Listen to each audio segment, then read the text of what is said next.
Hi, I'm Emma. She read his messages. Was she wrong or right? Let's get into it. I will not stop writing until the final word is spoken. Here is the story, written in full, continuous narration, designed for your channel's deep, intimate voice. The silence in the apartment was heavier than the storm that had just raged outside, but it was the noise inside my head that made my knees buckle. I stood in the hallway, my hand still clutching the doorframe of the bedroom, the phone in my other hand vibrating with a notification I had already seen a dozen times that night. On the screen, a bank transfer confirmation blinked with a cold, blue certainty: $25,000, sent 2 days ago to an account that didn't exist in our names, labeled only as client services, but routed through a shell company registered in a name I had never heard spoken, yet which I knew by heart because I had seen it in a photo she hadn't deleted. It was a name from her past, a past she had sworn was dead and buried, the name of a man she had promised me she had never seen, let alone spoken to, for 3 years.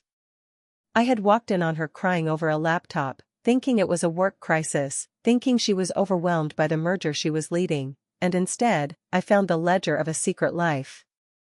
The moment I saw the transfer, the air left the room. I dropped the phone, and it skittered across the hardwood, the screen shattering with a sound that echoed like a gunshot. I didn't scream. I just stared at the shattered glass, then at the closed bedroom door, and felt a part of my soul that I didn't know I had left snap. But this relationship didn't end in a single moment. It ended slowly, over time, in 1,000 tiny cuts that I refused to bandage, and to understand how we got here, to understand how I could stand in my own living room and feel like a stranger to the person I had built my life with, you need to know how it began. It began under the warm, golden light of a coffee shop in downtown Seattle, a place that smelled of roasted beans and rain, where the rain was always falling in Seattle. I was Elias, a graphic designer who loved silence and order, and she was Maya, a high-energy event planner who seemed to collect the world's loudest moments and turn them into art. We met when I spilled my latte on her pristine white blazer, and instead of getting angry, she laughed, a bright, infectious sound that made the whole cafe look up. We talked for 3 hours that first day, not about the weather or our jobs, but about our deepest fears and our wildest dreams. She told me she wanted to build a world where people felt truly seen, and I told her I wanted to create images that made people feel less alone. It was electric. The early days were a blur of golden hours and late-night walks, of shared takeout containers and the kind of easy silence that only exists when 2 people are completely comfortable in their own skin. I fell for her because she made me feel brave. She pushed me to apply for that freelance gig I was too scared to take, she defended me when my ex tried to drag me through the mud, and she introduced me to her friends with a pride that made my chest ache with warmth. We were building a house, brick by brick, and I believed we were the only ones who could finish it. But even then, in those golden months, there were small things, tiny tremors in the foundation that I was too in love to notice.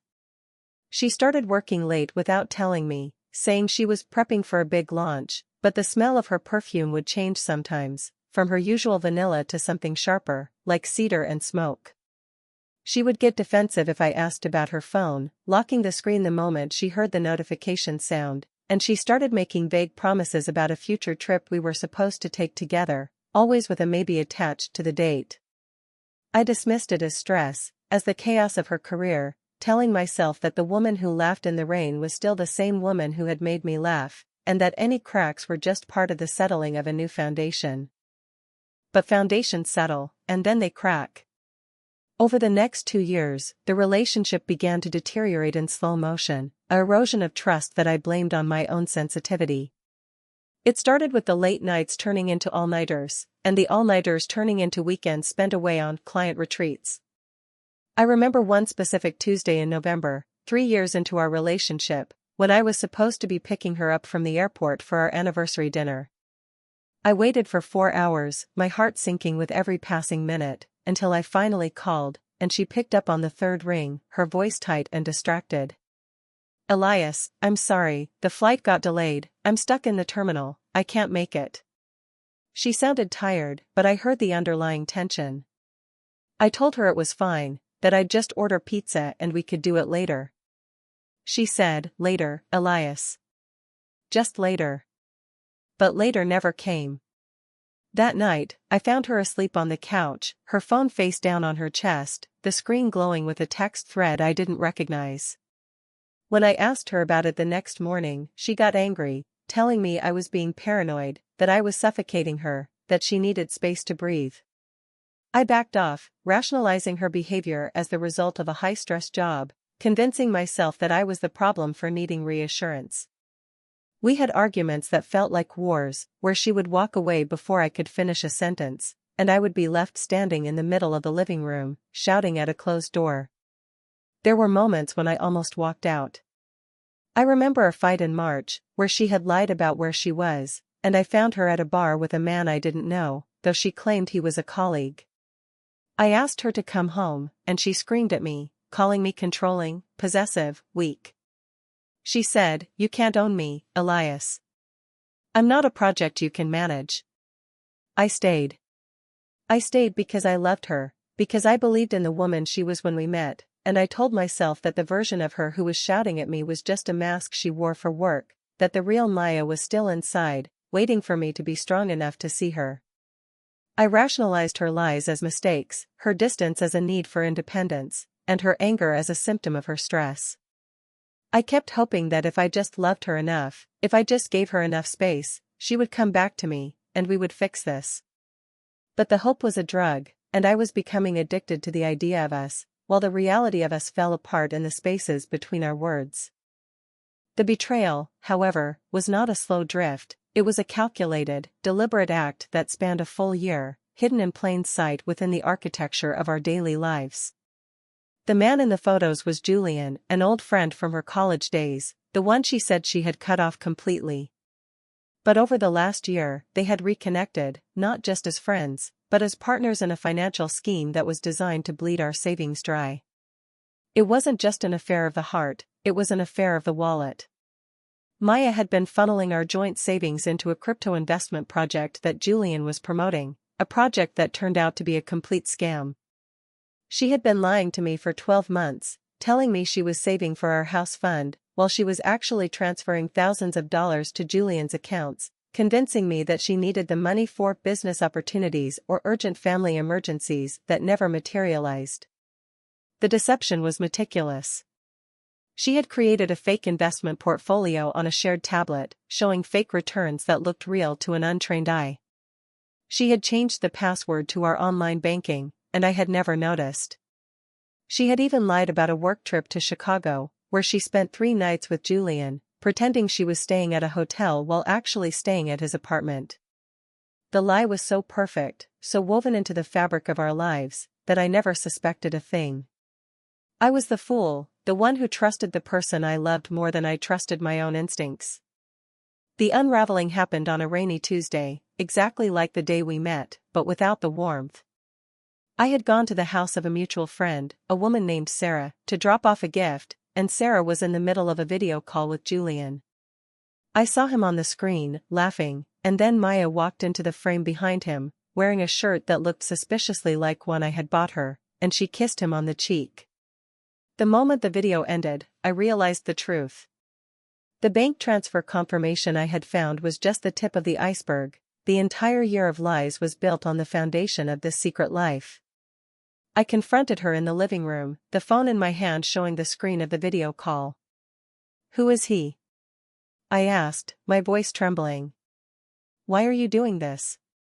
She looked at me, and for the first time I saw no remorse, no sadness, just a cold, hard calculation. "He's an investor, Elias. He's going to make us rich. I had to keep it from you because you would have said no. You always say no to risk." That was the moment the marriage died. Not because of the money, not because of the man, but because she had decided that my safety and our future were less important than her desire to be part of a risky scheme that she thought would make us legends. She had lied to me for a year, and when I confronted her, she blamed me for her deception. The spiral that followed was a chaotic descent into darkness. The initial reaction was denial. She claimed she was just testing the waters, that it was a misunderstanding, that I was overreacting because of my own insecurities. She begged me to forgive her, to understand that she was doing it for us, that the money was going to be there eventually. I told her to get out. She tried to stay, to sit on the couch and explain, to cry, to hold my hand. I pushed her away, and she walked out into the night, leaving the door open behind her. The next few days were a blur of rage and confusion. I told my mother, who immediately called her, pleading with her to come home, to fix this, to be the big girl who forgave her mistakes. I told my brother, who just shook his head and said, "You know she's complicated, Elias, she'll come around." I told my best friend, who told me I was being too harsh, that everyone makes mistakes. But the one person who took the wrong side, the one person who seemed to think Maya's betrayal was acceptable, was Sarah, the woman who had video called Julian. She told me, "Elias, she's just passionate, she's an entrepreneur, you can't expect her to wait around for you to approve every move." That was the loneliest moment. I realized that the entire world was siding with the betrayer, that my pain was being minimized, that I was the problem for wanting honesty. I spent nights on the phone with lawyers, sorting through the finances, realizing that $25,000 was gone, and that there was more. I felt like I was drowning in a sea of lies, and everyone around me was cheering for the shark. But then, in the quiet of my apartment, surrounded by the boxes of my life packed up, I realized it was truly over. There was no bargaining, no hope for a reconciliation. The trust was gone, and without trust, there was no relationship, only a shared history of pain. I decided then that I would not be the one who stayed, even if the world told me I was being too hard. I would not be the one who made excuses for her. I would be the one who walked away, even if it meant walking alone. To understand the full picture, we have to look at both sides of this fractured mirror. Maya, the betrayer, saw herself not as a villain, but as a visionary trapped in a stagnant relationship. In her mind, she was the provider, the one who was going to make us rich, and she felt suffocated by my caution, by my desire for safety and stability. She told herself that I was holding us back, that I was too afraid to take risks, and that she was doing this for our future. She justified the lying by believing that the end result would make the means acceptable. If she had succeeded, she told herself, I would have thanked her, and we would have been billionaires. She didn't see the betrayal as a moral failing, but as a necessary step in her journey to greatness. She missed the signs of her own arrogance, the fact that she had stopped communicating with me, that she had started seeing me as an obstacle rather than a partner. On the other side, I, Elias, was the betrayed, the one who was blinded by love. I saw my own need for control, my own fear of abandonment, and I blamed my insecurities for the cracks in our relationship. I ignored the red flags, the changes in her behavior, the distance, because I was so desperate to believe in the version of her that I had fallen in love with. I rationalized her lies as stress, as mistakes, as something she would fix. I missed the truth because I didn't want to see it. I was the one who refused to let go, who kept trying to fix a broken relationship because I was afraid of being alone. Both of us were driven by a deep, human need to be loved and to feel secure, but our methods were diametrically opposed. She sought security in risk, and I sought security in stability. We were two people speaking different languages, trying to build a house on a foundation of sand, and when the storm came, the house collapsed. So, guilty or not? This is the question that haunts the silence after the storm. Is Maya purely guilty, a woman who betrayed her husband for the promise of riches and the thrill of a secret lover? Or is the situation more complicated? Was she a victim of her own ambition, a woman who felt trapped and made a catastrophic mistake? Was I entirely blameless, or did my own passivity, my own refusal to confront the reality of our relationship, allow the betrayal to fester and grow? There is a compelling argument that she is guilty, that no amount of stress or ambition justifies lying to a partner for a year, that the betrayal of trust is the ultimate sin in a relationship. But there is also an argument that the relationship had been dying for years, that I was so focused on the surface that I didn't see the rot underneath, and that she was looking for a way out that went too far. Was I the one who was controlling, who made her feel like she couldn't breathe, so that she sought out a life that felt more real? Or was I the one who was too soft, who let her slide, who gave her the space she needed to build a life without me? The verdict is not clear-cut. The guilt is shared, though in vastly different proportions. She is the one who crossed the line, who broke the contract of our marriage, and she will have to live with the consequences of that choice. But I, too, will have to live with the realization that I was blind to the truth, that I loved a ghost, not the woman who stood in front of me. Love, lies, and hard choices. You decide. We all have a story like this, don't we? A moment where we realized the person we loved wasn't the person we thought they were. Did you ever have a relationship where the betrayal felt earned, where you could understand why it happened even though you couldn't forgive it? Or did you ever feel like you were the one who was too blind, too trusting, to see the signs? I want to hear your stories, your thoughts, your verdict on Maya and Elias. Drop a comment below and tell me, guilty or not? Did you find yourself on the side of the betrayed, or do you think there were deeper issues that contributed to the fall? And if you're new here, welcome to the family. We explore the darkest corners of human connection, the twists and turns of love and loss. If you found value in this story, if you felt seen or understood, please hit that subscribe button and ring the bell so you never miss a new drama. We have another story coming up next week, one about a couple who rekindled an old flame only to discover it was a lie from the start. You don't want to miss it. Stay safe, stay honest, and let's keep the conversation going.